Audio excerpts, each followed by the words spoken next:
Hi everyone, Charlie here. This week it's episode 114 of the Cherry Podcast. I talked to Grayson about the eBay Sneaker Show that he went to with Dale last night, the crossover between cards and shoes. We talk about how logos don't matter for unofficial cards, how bad the NFL draft is, and we answer your questions live. Thanks for listening, everybody. See you in the next one. Bye. Good morning, Instagram. Esplanade Cafe. Hello. Zachary. Woe is Luke. OCD Collectibles. Good morning, all. What's up, Avery?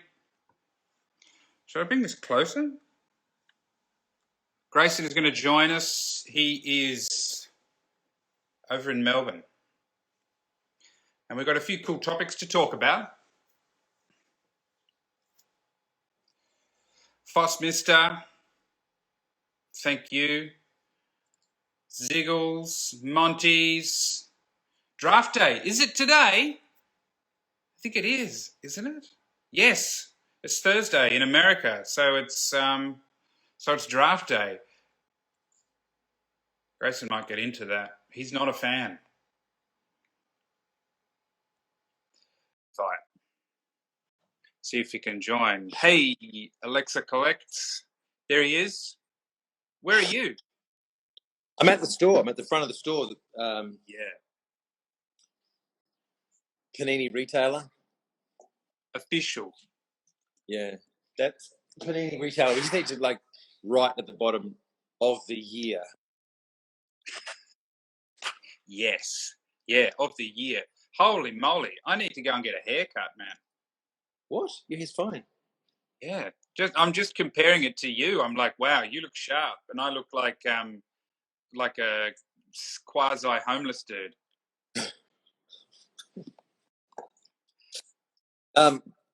Yes, no, it's good.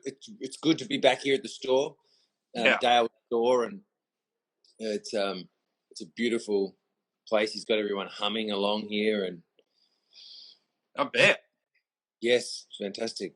Lots of orders going out the door. Real good. That's excellent. How did you go with Dale last night? You and Dale, I saw on your Instagram, you posted a few nice pictures at an eBay. Was it like a sneaker show? Yeah, so it was the eBay Museum of Authentic. Okay. And, it's an exhibition. It's out in Brunswick. If you're here in Melbourne, definitely get along and have a look at it. It is truly for people, I guess, within our multiverse of collectibles. And I point out that I got that word from the person, Multiverse Collectibles, who's watching. Our multiverse of collectibles, it is that you would really enjoy, and you can feel that passion that you can see in the room, like people that have and there's a story of all the shoes, that how they've come about, why they're collectible, and so eBay kindly invited us. They thought we were Burbank cards, which was embarrassing. Evidently, they just got it mixed up there. Yeah. So great to have. Like, where's the card? Where's the card father? Yeah, where is he? Yeah. You look older than him. Just great. So it was fantastic to be invited by them. They put on a really terrific show. Very white. It was the whitest room, in terms of just the color, the lighting, the whitest room that I've ever been in my life. It was. I can only imagine. It felt, as I walked into it, it felt as I would imagine it would feel, being like a moth flying into a room. It's just yeah, it's like, oh. Yeah, what's going on here? So it was just terrific to see. And oh my God, everyone looked so pretty. Their clothes are so amazing. And they really put it. Michael Phan. So Michael Phan was the star of the show, and many of his sneakers were on display. And when I say his sneakers, this guy's got signed Air Jordan game worn ones, signed Kobe finals shoes, signed the Back to the Future shoe. I can't remember what they're called. Hyperdunks, are they called Hyperdunks? I think maybe, yeah. Yeah, those. And so what happened was, if you lined up for them, there was 100 pairs. If you lined up for them in wherever in America they released them, if you lined up 2 days, whatever it was, the first 10 people, Kobe rocked up. And for the first 10 people, he signed the shoe. So there's 10 pairs that are signed, which incredible. So one of those pairs was there. That was Michael's. Yep. They're like game-worn championship shoes of Jordan's, like for like 4 of the 5 championships. Just incredible. You won't see it again. Like I promise you. So you can go to it. It wasn't just a party for cool people. Well, the party was for cool people, but the rest of the normal can go now. I think it's on for about a week. Okay. And strongly recommend that you get over there. And of course, the whole thing was about eBay, bringing to market their authentication platform. And there's them and there's StockX, and they're essentially, head to head in that authentic space. And at the end of the day, we're the ones that win. Like, no, not Cherry. Well, we win, but everybody wins in the authentic space. Collectors win. So that's what it was about, and fantastic. Really, really good. Was there much talk about, did talk go to cards very much, or it was really a sneaker crowd? There was a couple of cards on display. Like there was an understanding that these two worlds sort of collide. And I think that there was a signed Shaq there, graded signed Shaq. There was might have been like a signed Kobe card, I think. Definitely an understanding. We sold a Curry card that had an inscription on a sneaker, which was "I can do all things." Yes. So a set of shoes with the exact same inscription on them were there. Okay. And a game-worn mouth guard of Curry's. And so it was cool to see that, because it's kind of like, well, it's a part of that whole experience. It brings you closer to the player, which is what cards do. They bring us closer. They connect us to the athlete. Yeah, exactly. Yeah. And they connect us in so many ways too, because we're collectors, and we're also, to an extent, investors, and we're investing emotionally and financially in experience. But they connect us because if those players deliver on the world stage, if they win a championship like Curry has, then we all rejoice.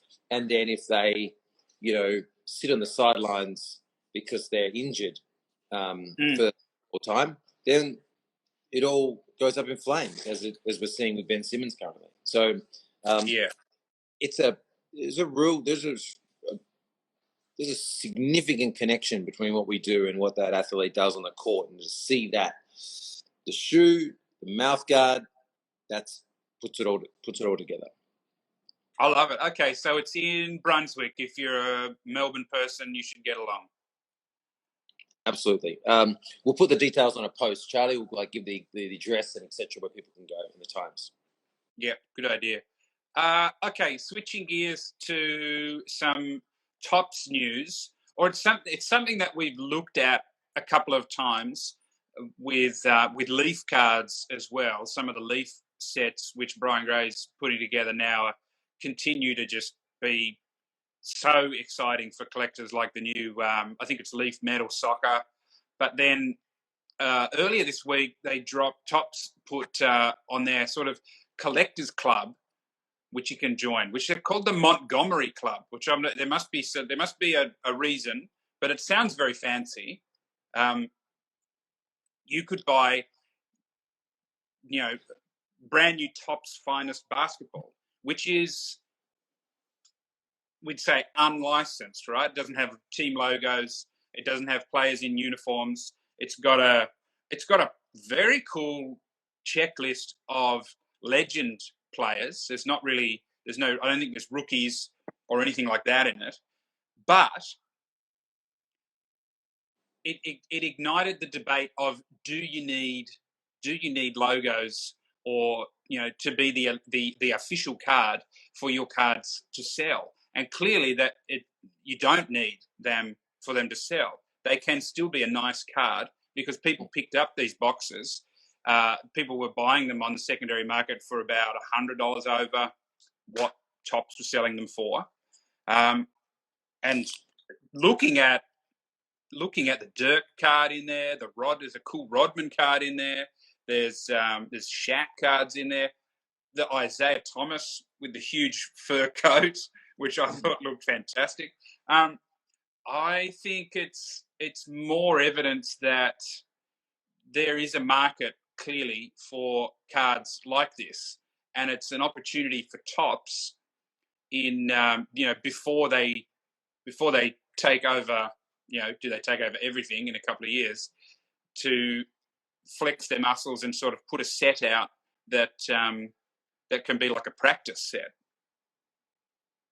Yeah, it was a 2021 release, and it's obviously 2022.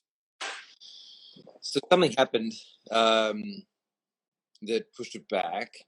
I'm not sure exactly. I mean, there's always been a place for unlicensed cards, and that goes back to the 90s, the early 90s. I make the point numerous times on this podcast that very rarely do we get a collection from the 90s that doesn't include a Shaquille O'Neal and a Michael Jordan card that have holographic kind of, cracked ice writing on it. That just says Shaq or Jordan. And so basically every single person who collected cards had that card and decided that card was one of the cards they weren't going to get rid of or throw out or trade or whatever. So I think that at the very core of the collecting, people don't care. And then you get this 30% of the market that may be absolutely about the investment and the money that moves around, and they do care because the reality is that market gets the real shifts, the pendulum swings. So as long as the production of the unlicensed doesn't outweigh the demand for the unlicensed, then a product like Topps Finest 2021 basketball unlicensed wins every time. And that product those cards are going to be amazing. Those Dirks look fantastic. Yeah. As you say, the variants of Isaiah and Rodman, they are pretty cards. There's no one who has an Isaiah Thomas collection that doesn't want that card. Yeah, 100%. 1, number to 10, number to 5, because that card is stunning. So, that's my take on it. Yeah, well, I like the look of them. I thought they were cool. Next topic, I was reminded by somebody in the audience that it is the NFL draft today. You've had some thoughts over the last week on the draft. You reckon it's no good. You reckon there's not much to get excited about. It's a cemetery. Wow. And can I point out for a second, there is no one I have met who hasn't been reminded that the NFL draft is on today.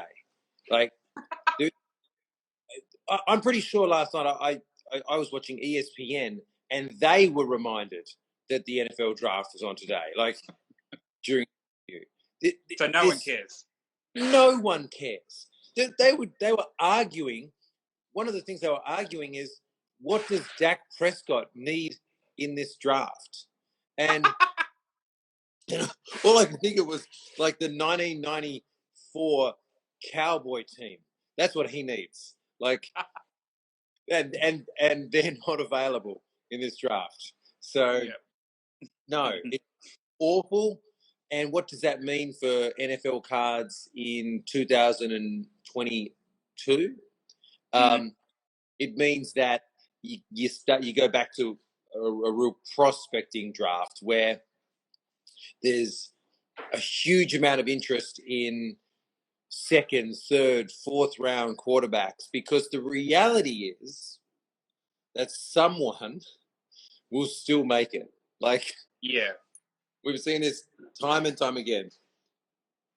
One of those quarterbacks who they will be underestimated, and they'll have a chip on their shoulder, and they'll work harder than the guy who's drafted top round, and it will all come together. And so the excitement will still be there.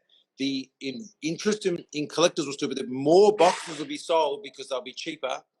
Yes. So for stores, fantastic. For collectors, fantastic. For prospectors, fantastic. So in terms of a product, everyone works harder. Everyone gets more. I think it's great. I think it's absolutely fantastic. Yeah, well, it'll be a fun one to see. NFL collectors will be able to have a great time with it, this coming season. What about new? We had the debut of, not the debut, but we had brand new Revolution basketball this week. I think we had new One football as well. I've got a clip of Dale busting a nice Trevor Lawrence from that. What are the takeaways from those releases this week? Yes, my first takeaway is that Revolution basketball has stickers, and it should have stickers. Oh, wow. It's a low-end product. It's a get as much content in there as possible. When it doesn't have stickers, it's full of redemptions. If it's on card, if it's got on-card Luca autos and on-card Cunningham autos and on-card, you name it, the reality is that product goes up in price way too much, given the print run of it. Sticker autos worked last year. I'm glad they stuck with them. I think that the push for every single product to have on-card autos is unrealistic. Not every single Toyota has leather seats. Like, you need to have, particularly in a market that is so driven by that supply-demand scenario at the moment, you need to have products that are designed to stay in their lane. This product needs to be under $500, and at the moment it's like it's just like revving out at 500, and it should be $300, $350, and it's not going to do that if it's got on-card autos. So that's my first takeaway. The second takeaway is that Panini have looked at that. I think they knew they would get pushback on the on-card auto scenario, and they've included a case-it insert, which the insert, they already had the Galactic, which was 1 every 16. I think it's 1 every 8 or maybe 1 every 16 again, this insert.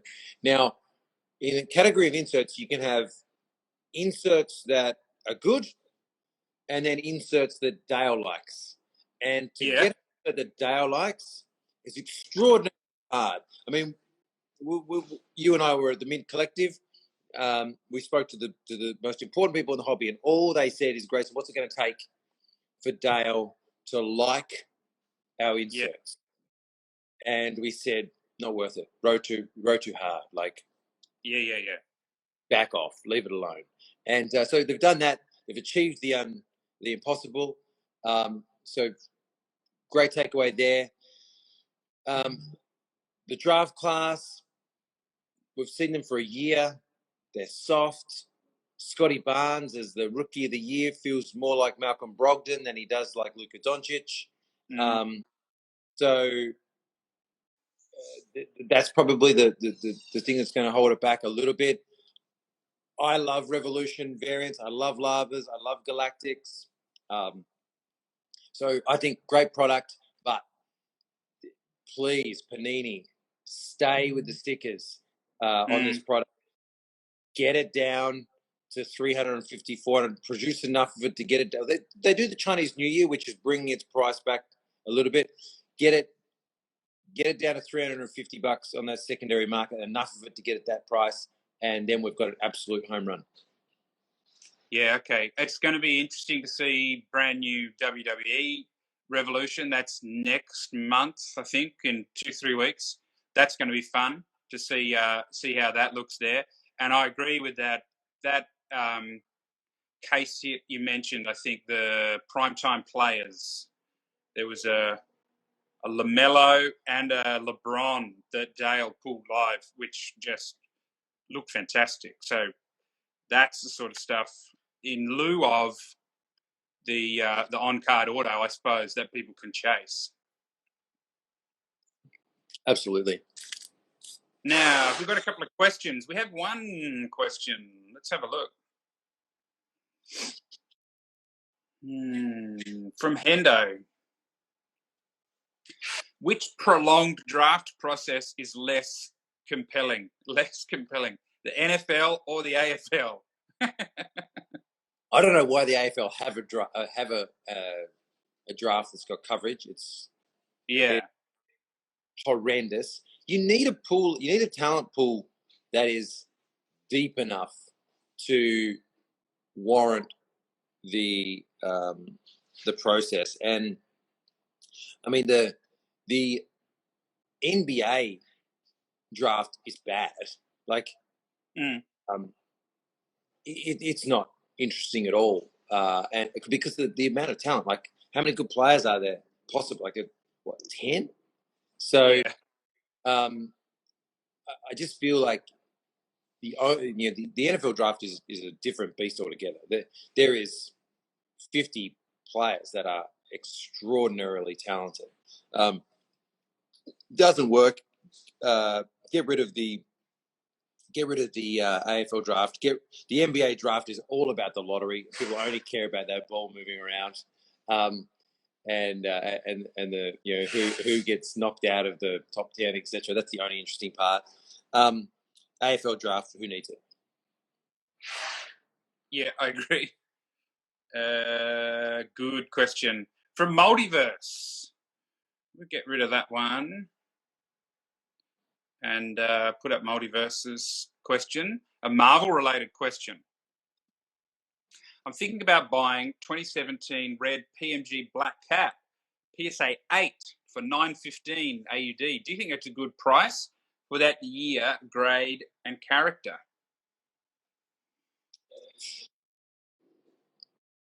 I don't buy PMGs. I need to do more research to answer your question fairly, Multiverse Collectibles. I'll say this. The only PMGs that I would ever buy would be the same format as the original. So unless it is 1 through 10 green, 11 through 99, 11 through 100 red, I'm not touching it. If there's a variation of it to 50, I'm not interested. If there's a variation of it to 199 or to 1, or I'm not interested.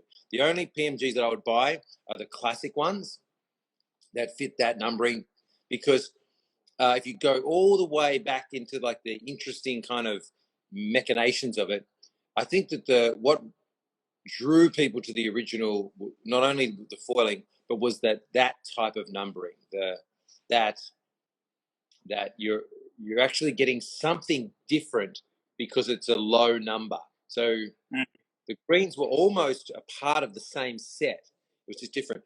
And it's why I chose to focus on the Marvel Gems release, because what happened was the set was, let's say, 200 cards. The red variation was 99 of those cards. The blue to 25 was actually a different photo. So, so the 25 set and then the 10 set were actually a completely different set in their own right, albeit it's the same numbering. So I think that occasionally you get examples where the numbering kind of affects the whole collectible, and that's what the original PMGs did. So So I would focus on those true PMG sets, of which the most recent X-Men metal does have that numbered version and is its own PMG. A lot of those other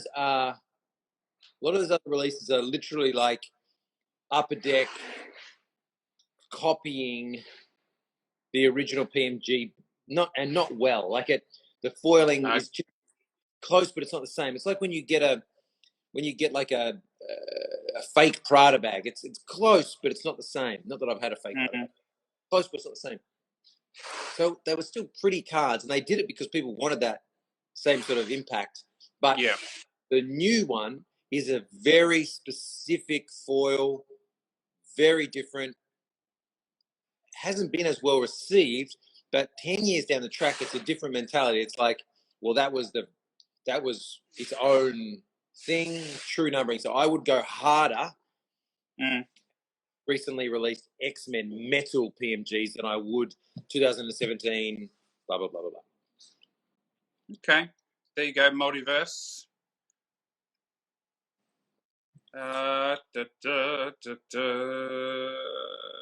Quick one from Adam, who is coming over to Adelaide next weekend. This guy? Next weekend. Yes, it is next weekend. Dale and I have to have a meeting today about it. What we're taking.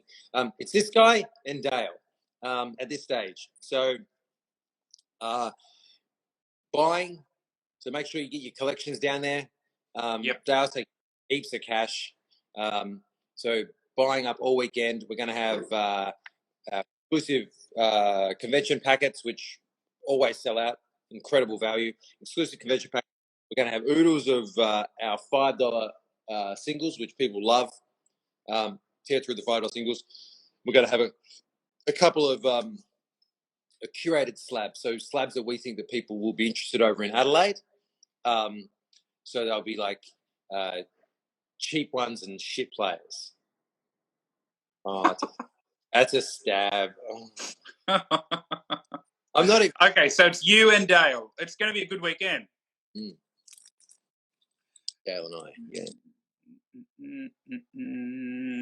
One from Zachary, and then we'll finish out. How long do you think it'll take for Panini to fix their release schedule so we aren't getting products overlapping seasons? Well, they'll always overlap by a little bit, just purely because of the amount of products versus the amount of months. So they can't make products for like 2 or 3 months with proper jerseys because of the contract situations with the league. So there'll always be a little bit of an overlap, which is fine. I think it's important too because if you've got a really shit rookie class and a really hot rookie class, want it to overlap a little bit to keep that interest moving over. So you want like maybe a 3-month period where you've got both rookie classes because they can help each other out. In terms of the current situation, it's not Panini's problem. It's a whole collectible market problem. There isn't any paper available. So the reality is that for Topps, Panini, Upper Deck, for them all to be successful, Leaf to be successful, they need to work together and to say, okay, you go with Series 1 baseball, all right, out of paper. You go with Prism basketball, all right, out of paper. Upper Deck go with Series 1 hockey, okay, out of paper. So they need to understand and work together so that collectors in all those markets work. It's not about Panini fixing the problem. It's about them working together with the other companies so that consumers get the key products that they want. And at the end of the day, we'll still get the majority of our products. They cut a lot of products out of the last year's release schedule. You know, we didn't see some of the really successful drops, which I'm sure they want to get back to. Yeah. Good stuff. Last one from Double Coverage before we go. Have we mentioned that it's Grayson's birthday? We haven't. Everybody in the chat, happy birthday for G. Thank you. How old? Good question. 42. Oh, wow. Okay. So I went in. Actually, I got to work today, and no one here's even mentioned it. It's my birthday, and they still don't. Nah. Kids these days. This is where Happy you should. birthday, mate. I came in and I made sure that I mentioned everyone's name just to make sure that it's still it's still. So the mind's still switched on enough. I struggled a little bit with one of them, but he's rather irrelevant. So that's fine. Oh, there we go. Some nice happy birthday wishes in the chat. All right. Thank you for jumping on, mate. Thank you, everybody, for your great questions. We will see you on the next one. Bye. There you go. Bye.